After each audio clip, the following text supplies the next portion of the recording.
The summer heat hung heavy in the basement archive room of the Metropolitan Museum of Art on July 19, 2018, when Dr. Patricia Hartwell noticed something impossible. She was cataloging newly digitized images of Indus Valley seals, clay tablets inscribed with symbols from a civilization that flourished 4,500 years ago in what is now Pakistan and India. The script had never been deciphered. Hundreds of scholars had tried for over a century.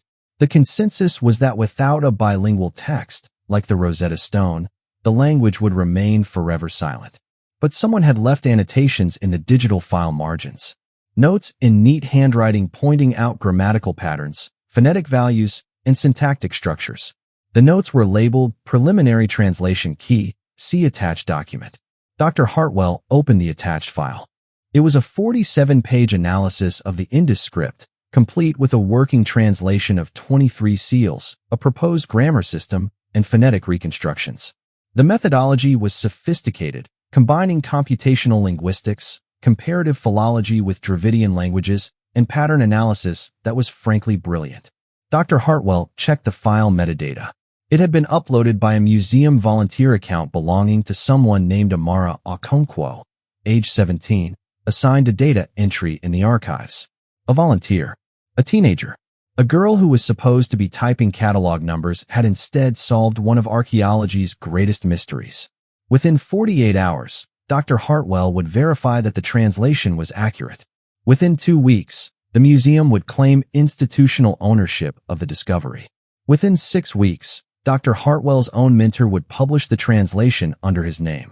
Within 3 months, Amara Okonkwo would be deported from the United States, her family's visa status suddenly revoked after 12 years of legal residency. What happened in that museum archive didn't just unlock an ancient language. It exposed how institutions control historical narratives and how they eliminate anyone who threatens that control, especially when that person comes from the very culture they claim to study. July 2018 was sweltering in New York City, the kind of heat that made subway platforms feel like ovens and turned apartment buildings without air conditioning into saunas. The Okonkwo family lived in a 3-bedroom apartment in the Bronx, 7 people sharing 900 square feet. Amara's parents, Chinyu and Obi, her 3 younger siblings, her grandmother, and Amara herself, born in Lagos, Nigeria in 2001, brought to America at age 6. Obi worked as a taxi driver, 12-hour shifts navigating Manhattan traffic.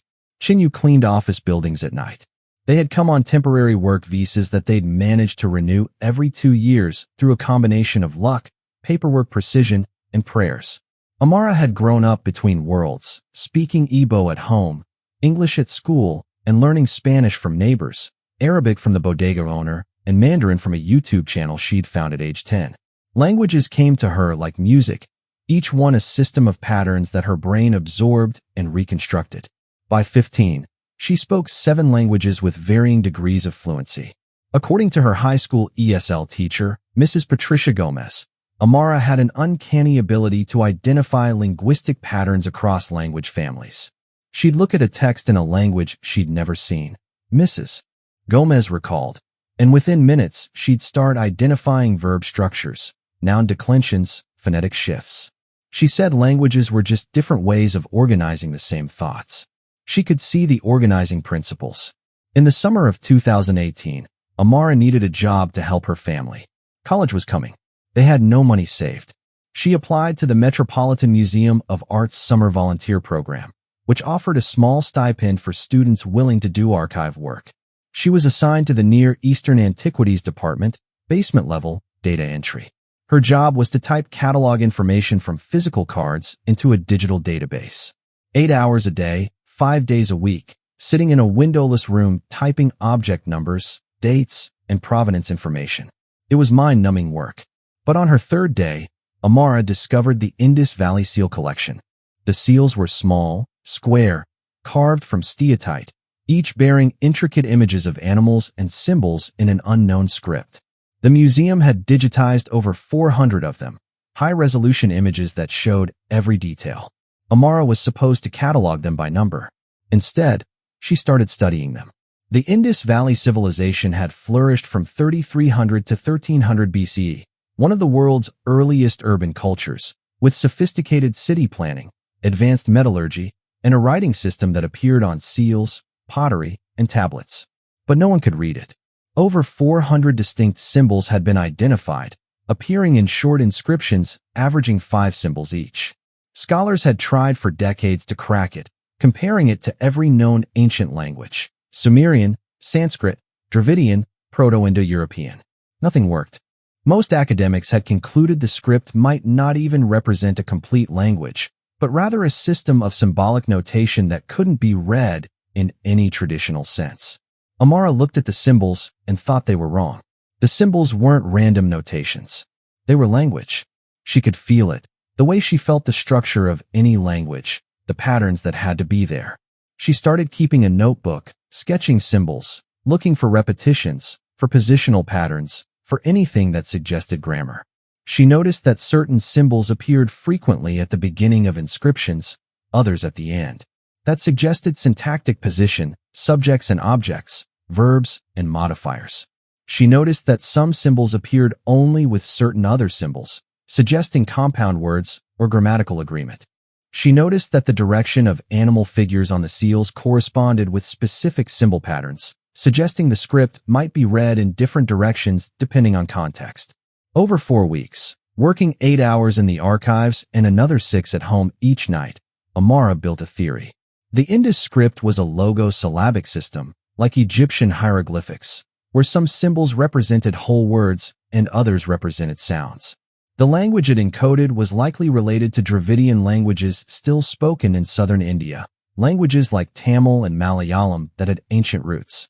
Using computational analysis, comparing symbol frequency distributions to known language patterns, and testing her theory against the 400 digitized seals, Amara developed a preliminary translation key. On August 10, 2018, she translated her first seal.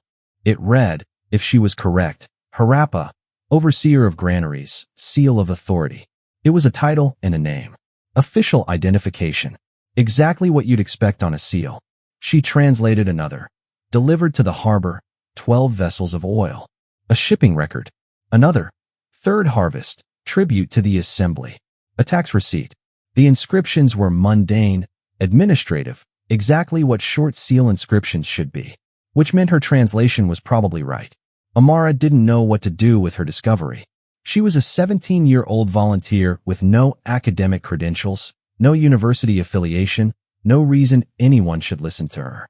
But she had access to the museum's digital archive system. On August 15th, she uploaded her translation key as annotations on the seal image files, thinking maybe a scholar would see them and investigate further. She didn't expect anyone to actually look at metadata. Dr. Patricia Hartwell looked at metadata. She'd been studying the Indus script for 30 years, had published 2 books arguing it was undecipherable, and was preparing a museum exhibit on the mystery of the Indus Valley. When she found Amara's annotations, she assumed it was a prank, some volunteer adding nonsense to files. Then she read the methodology. It was rigorous, sophisticated, and testable. Dr. Hartwell spent 3 days checking Amara's translation against linguistic databases, against known Dravidian grammar, against archaeological context. Every test supported Amara's theory. The translations made sense. The grammar was consistent. The vocabulary matched material evidence from Indus Valley sites. Dr. Hartwell felt her hands shake. This girl, this volunteer, had solved a problem that had defeated generations of scholars. On August 20th, Dr. Hartwell called Amara into her office. Amara came nervously, thinking she'd done something wrong, violated some archive protocol by annotating files. Instead, Dr. Hartwell asked her to explain her methodology. Amara talked for 2 hours, showing her notebooks, explaining her reasoning, demonstrating how she'd identified grammatical patterns. Dr. Hartwell listened with growing astonishment. You understand what you've done? If this is correct, and I believe it is, you've decoded the Indus script. You've given voice to a civilization that's been silent for 3,500 years. Amara felt dizzy. So what happens now? Now we verify it completely. We bring in other linguists, test your key against seals from other collections, publish your findings. You'll need to present at conferences, work with academic reviewers. This is extraordinary, Amara. This is career-defining work. But I'm just a volunteer. I don't have a degree. Dr. Hartwell smiled. You have something better. You have brilliance. I'm going to make sure everyone knows your name. That was August 20th. Dr. Hartwell meant what she said. But forces were already in motion that would ensure no one would ever know Amara's name. Dr. Hartwell contacted colleagues immediately, sending Amara's translation key to 5 respected linguists and archaeologists. Among them was her own doctoral advisor, Dr. Robert Ashford, professor emeritus at Columbia University and one of the world's leading authorities on ancient South Asian languages. Dr. Ashford had spent 40 years arguing that the Indus script was proto-writing, a symbolic system that predated true language. He'd published extensively, built a reputation, trained dozens of PhD students in methods that assumed the script couldn't be read. Amara's translation, if correct, invalidated his life's work. On August 23rd, Dr. Ashford called Dr. Hartwell. Patricia, I've reviewed the material you sent. It's intriguing but premature. This volunteer, she has no training in historical linguistics, no understanding of the archaeological context. The translations are probably coincidental pattern matching, not actual decipherment. Robert, I've verified her methodology. It's sound. Have you considered that you want it to be sound because finding the key would be a career achievement? Confirmation bias is a danger here. Dr. Hartwell felt anger flash. I've been objective. The grammar is consistent across 23 seals. That's not coincidence. Then let me review the work properly. Send me all the volunteers' notes, her full methodology. I'll conduct an independent assessment. Dr. Hartwell, trusting her mentor, sent everything. Amara's notebooks, her digital files, her computational analysis. She told Amara that Dr. Ashford was reviewing the work and they should expect feedback within a week. On August 28th, Amara received an email from the museum's HR department. Her volunteer position was being terminated effective immediately due to restructuring of the summer program. She was thanked for her service and asked to return her archive access badge. Amara went to Dr. Hartwell's office, confused. Dr. Hartwell was equally confused. She hadn't authorized any termination. When she called HR, they said the decision had come from the director's office. When she called the director, she was told the decision was administrative and not subject to review. Amara was out. On September 4th, Dr. Ashford published a preliminary paper on an academic preprint server titled New Approaches to Indus Valley Script Decipherment. The paper presented a translation key for the Indus script nearly identical to Amara's methodology. It credited a collaborative research team at Columbia University and thanked the Metropolitan Museum for providing access to digitized materials. Amara's name appeared nowhere. Dr. Hartwell saw the paper and felt sick. She called Dr. Ashford immediately. Robert, this is Amara's work. You've stolen it. I've refined the approach and provided proper academic context. The volunteers' amateur effort was a starting point, but this required expert analysis to validate. She developed the entire methodology. This is plagiarism. Patricia, be careful. Accusing a senior scholar of misconduct is serious. The volunteer made observations. I turned those observations into rigorous academic work. That's how scholarship functions. Amateurs contribute data. Professionals interpret it. She's 17 years old. She trusted us. And she was compensated with a volunteer stipend. She has no claim to academic publication. She has no standing in this field. If you pursue this, you'll damage your own career by association with unfounded accusations. Dr. Hartwell hung up. She called Amara that night. I'm so sorry. He stole your work. I'm going to fight this. Amara, sitting in her crowded apartment with her family sleeping around her, felt numb. How do you fight someone like that? I'll contact the preprint server, file a complaint, talk to ethics boards. And they'll believe you over him. Dr. Hartwell had no answer because the answer was no. On September 10th, Dr. Hartwell filed a formal complaint with Columbia University's Research Ethics Board, providing documentation that Amara had developed the translation key before Dr. Ashford's paper. The Ethics Board acknowledged receipt and said they would investigate. On September 18th, Dr. Hartwell was called into a meeting with the Met's administration. She was informed that her complaint against Dr. Ashford was causing reputational damage to the museum and that she was being asked to withdraw it. Dr. Ashford is a major donor to this museum, the deputy director explained. He sits on our acquisitions committee. Your accusation threatens relationships that are vital to our funding. So we let him steal a teenager's work to protect donations? We protect the institution. That's our responsibility. Dr. Hartwell refused to withdraw the complaint. On October 1st, her contract with the museum was not renewed. She was told her position was being eliminated due to budget constraints. Meanwhile, Amara tried to tell her own story. She posted her original notebooks on social media, timestamped files showing her work from July and August, before Dr. Ashford's paper. A few academic bloggers picked it up. Some expressed support. But Dr. Ashford responded with a statement saying the volunteer had misunderstood her role in a larger research project and was now inappropriately claiming credit for work she had merely assisted with. Columbia University's investigation concluded that while Dr. Ashford should have been more generous in his acknowledgments, there was no evidence of misconduct because the volunteer's work was preliminary and unverified until subjected to expert review. The decision essentially said Amara's translation wasn't real until a credentialed academic confirmed it, and once confirmed, the credit belonged to the confirmer. On October 12th, Amara received a letter from U.S. Citizenship and Immigration Services.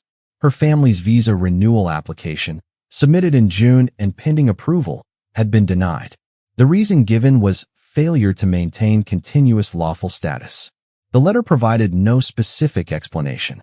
OB called their immigration lawyer, who was confused. Your paperwork was perfect. I don't understand this. Let me file an appeal. On October 20th, the appeal was denied. The family was given 30 days to leave the United States. Chinyu discovered, through a friend who worked in an immigration law office, that a complaint had been filed against the Okonkwo family alleging that OB had worked hours in excess of his visa permissions. The complaint had come from an anonymous source. The source was anonymous, but the timing was not coincidental. On November 15, 2018, the Okonkwo family boarded a flight to Lagos. Amara took one bag of clothes and her notebooks. She looked back at New York, the only home she really remembered, and knew she would never return. On the plane, while her younger siblings slept and her parents sat in stunned silence, Amara tore pages from her notebooks one by one and let them fall to the floor, watching years of work scatter into meaninglessness. She was 17 years old, and she understood now that brilliance without institutional power was just a target for those who had both. What happened to Amara after November 2018 is difficult to track. She returned to a city she barely remembered, to extended family she'd only met on video calls, to a country where her American education counted for little. According to sparse social media traces, she enrolled in a Lagos secondary school to complete her final year. After that, the trail goes cold. As of 2023, there is no academic publication under her name, no university enrollment, no public presence. A friend from New York who tried to contact her said the email bounced back. Either Amara has chosen obscurity, or obscurity was chosen for her. What happened to her discovery is clear. Dr. Ashford's paper was published in a major journal in January 2019, underwent peer review by scholars who confirmed the translation worked, and was hailed as a breakthrough. Dr. Ashford received the Archaeological Institute of America's Gold Medal in 2020. In his acceptance speech, he described decades of painstaking work leading to his revelation. He mentioned nothing about a 17-year-old volunteer. The Metropolitan Museum's exhibit, Voices of the Indus Valley, Reading an Ancient Script, opened in 2021, featuring translations based on Amara's methodology. The exhibit credits groundbreaking research by Dr. Robert Ashford and the Columbia linguistics team. A single line in the catalog's acknowledgments mentions museum volunteers who assisted with digital archiving. Patricia Hartwell, forced out of the Met, now teaches high school history in Pennsylvania. In a 2022 interview with an academic ethics journal, she said, "I've been in archaeology for 30 years. What happened to Amara Okonkwo is the most shameful thing I've ever witnessed. She solved a 4,500-year-old mystery and was rewarded with theft, betrayal, and exile." Amara's case was not isolated. In 1953, Rosalind Franklin's X-ray crystallography provided the key data for understanding DNA structure. Watson and Crick published the discovery, won the Nobel Prize, and Franklin's contribution was hidden for decades. In 1967, Jocelyn Bell Burnell discovered pulsars as a graduate student. Her advisor published the discovery and won the Nobel Prize. Bell Burnell received nothing. In 1974, a graduate student named Martin Kamen discovered carbon-14 dating methodology. His professor published it and became famous. Kamen's contribution was erased. In 2015, Katie Bauman developed the algorithm that created the first image of a black hole. Despite leading the project, media coverage initially credited her male colleagues until public outcry forced corrections. These cases span decades and fields. They share a common pattern.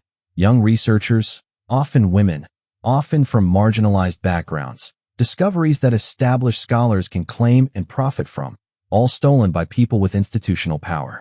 This is not a series of unfortunate misunderstandings. This is a system.